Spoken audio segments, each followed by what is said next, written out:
আসসালামু আলাইকুম ওয়া রাহমাতুল্লাহি ওয়া বারাকাতুহু।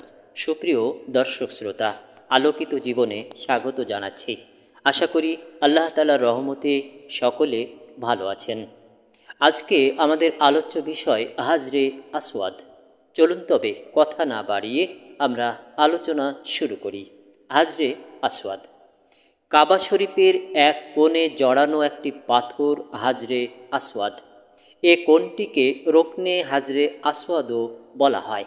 এ কোণ থেকেই হজ ও উমরা পালনকারীরা তাওয়াফ শুরু করেন, আবার এ কোণে এসেই তাওয়াফ শেষ হয়। বর্তমানে হাজরে আসওয়াদ দেখতে কুচকুচে কালো। তার নাম হচ্ছে হাজরে আসওয়াদ বা কালো পাথর।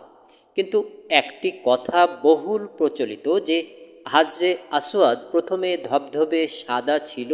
কথাটি কি সত্যি? এ সম্পর্কে হাদিসের দিক নির্দেশনাই বা কী? হ্যাঁ, এ কথাটি সত্য যে হাজরে আসওয়াদ ধবধবে সাদা ছিল। এটি একটি জান্নাতি পাথর। প্রিয় নবী সাল্লাল্লাহু আলাইহি ওয়াসাল্লাম এমনটি ঘোষণা করেছেন।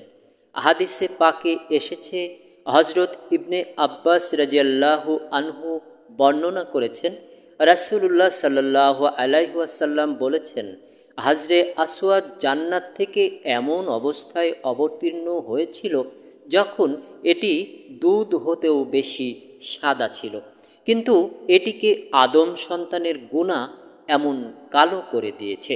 তিরমিজি, ইবনে খুজাইমা, মিশকাত, তালিকুর রাগিব।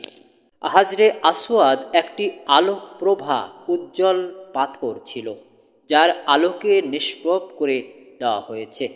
হাদিসে এসেছে, হজরত আবদুল্লাহ ইবনে আমর রাদিয়াল্লাহু আনহু বর্ণনা করেছেন, রাসূলুল্লাহ সাল্লাল্লাহু আলাইহি ওয়াসাল্লামকে আমি বলতে শুনেছি, হাজরে আসওয়াদ ও মাকামে ইব্রাহিম জান্নাতের ইয়াকুত থেকে দুটি ইয়াকুত।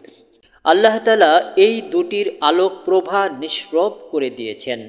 এ দুটির আলোক প্রভা যদি তিনি নিস্তেজ করে না দিতেন, তাহলে তা পূর্ব পশ্চিমের মধ্যে যা কিছু আছে সব আলোকিত করে দিত। তিরমিজি, মিশকাত। নবীজি সাল্লাল্লাহু আলাইহি ওয়াসাল্লামের হাদিস দ্বারা প্রমাণ হয়ে গেল, সত্যিই হাজরে আসওয়াদ জান্নাত থেকে উজ্জ্বল আলো ও দুধের চেয়ে ধবধবে সাদা অবস্থায় দুনিয়াতে আসে, আর তা মানুষের গুনাহের কারণে আস্তে আস্তে কালোতে পরিণত হয়। এ থেকে কিছু বিষয় শিক্ষণীয় রয়েছে।